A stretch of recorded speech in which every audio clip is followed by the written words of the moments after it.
Peygamberimiz sallallahu aleyhi ve sellem etti. El-Kur'an şafiun, müşeffiun. Kur'an şefaatçi bulur. Hem onun şefaati kabul kılınır. Ve mahilun musaddakun. Ul şul bulur ki kim deliller getirir hem onun delilleri kabul edilir. Men cealehu emamahu qadahu ilel cenne. Kimde kim Kur'an'ı karşına koysa, yani Kur'an'a dayanıp yaşasa, şul kişini ul cennetke getirir.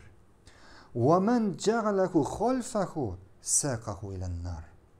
Hem kimde kim onu ortuna koysa, yani ortunda kaldırsa, şul kişini ul utka istirer.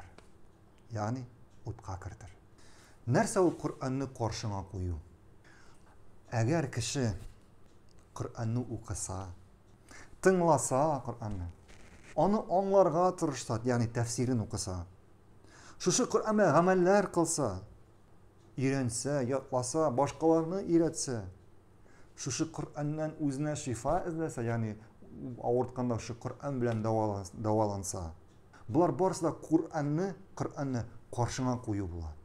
Karşına koyu bula. Hem indi kirisinçe, eğer kişi okumasa Kur'an'ı, tınlamasa, ameller kılmasa Kur'an bilen, hem başkası, bu Kur'an'ı ortuna koyu bula. Yani ortunda kaldırı bula. Acayip, acayip. Kur'an bu Allah'ın sözleri. Kur'an Allah'ın sözleri. Ne için Allah Kur'an'ı indirdi yere? Kişiler şu Kur'an'a dayanıp, yani şu Kur'an bilen yaşasınlar için, kişilerge yaşayışların, ömürlerin jingileytü için, kişilerini dürüst yoldan alıp baru için. Misal etip getiririz. Yani aytik bugün nedir kişi galim uylap taba yana türlü bir maşına. Yana türlü bir maşına. Bu kişi indi elbette onu uylap tapkaş ul bile. Koyda nindi cihaz iken, çünkü onu her bir detaldan, her bir cihazdan onu jidi bu maşınanı. Özü uylap taptı. Şulay mı? Hem bu maşınanı uylap tapkandan son, yasa bitirgenden son, ol şu maşınaga üstöp koyan nerse satır aldığından instruksiya. Yani niçik bu maşına bilen dürüst etip kullanırga? Şulay mı? Hem bu şu maşınanı uylap tapkan kişiden kala yaxşırak bölüşü niçik bu maşına bilen kullanırga, niçik bu maşınanı düzeltirge, niçik bu maşınanı vatmaska, niçik bu maşına bilen kullanırga, ol uzak yaşasın için bu kişiden uylap tapkan kişiden kala birer kişi bile alama? Yaxşırak. Yok bile almayın. Çünkü onu uylap taptı.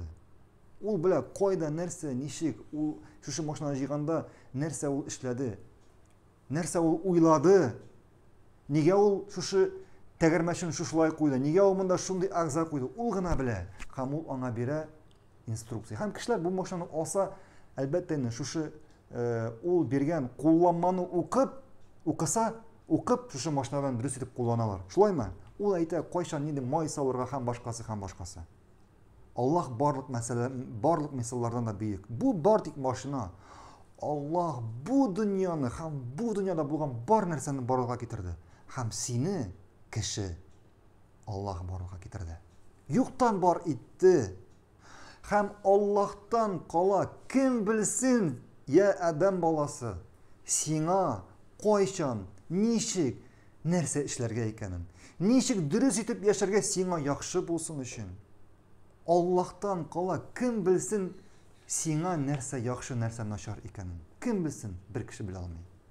Sen bugün barasın ellen indi filosoflarga, psikologlarga, tabiplarga, türlü şarlatanlarga, türlü yalgancılarga, kürezeçlere koyağına barmıyorsun. Özüne bäxet izleysin. Türlü kitaplar okuysun. Nişik dürüst yaşarga, nişik gaileni saqlap kalırga, nişik bağlarını terbiyelerge, nişik kişiler bilen muamelede bulurga. Hem bu kitaplarını, hem bu psiklar, barısı da senin şekilli kişi. Allah'ın da bir çocuğu Allah barlığa getirgen. Seni Allah barlığa getirgen, hem sana birgen kitap, Kur'an, adam balası. Oku, mana sana jingillik. Eğer şu kitabını okusan, şu kitap bilen yaşasan, şu kitapla ameller kılsan, şu kitabını karşına koysan, sen baxtli bulursun. Bu dünya baxtına hem ahiret baxtına erişirsin.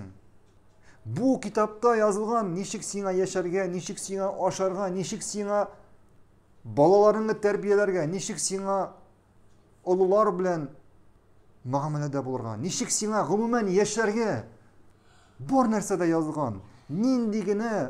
Nindigine yani dünya şarında kişi bilen narsa olmasın, bu kitapta bor narsada yazılgan.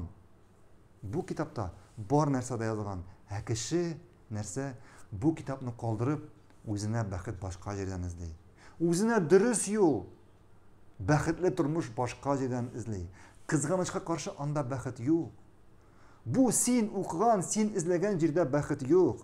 Bular barisidan bir mezgil. Uzoqlama yo'qqa chiqartirgan. Baxt ham to'g'ri yo'l qayda? Bartik Allohning kitobida, ham payg'ambarimizning sunnatida. Biz aytdik, agar biz aytamiz ekan Allohning kitobi deb, bunda endi Allohning kitobi ham payg'ambarimizning sunnati. Shulaymi? Shunga ko'ra payg'ambarimiz sallallohu alayhi va sallam aytdi, ham bali biz aytamiz bu dunyo turida. Ham shulay bunda baxt oxiratda. Hamında baxt oxiratda. Ham kim? Payg'ambarimiz sallallohu alayhi va sallam aytdi, kim bu Qur'onni qarshina qo'ysa, ularni jannatga kiritacak. Demak, jannatga agar kishi jannatga kirar ekan, demak endi bu dunyoviy turmushunda durust yo'ldan ketacak. Jannat yo'lidan ketacak. Igillikli yo'ldan. Ham shundan so'ng jannatga kiracak. Ham endi kim endi Qur'onni ortiga qo'yar ekan, ularni o'tqa kiritacak. O'tqa kiritacak demak endi bu dunyoda endi adashacak. Yolg'on yo'ldan ketacak. Ham endi oxir shekda o'tqa kiracak.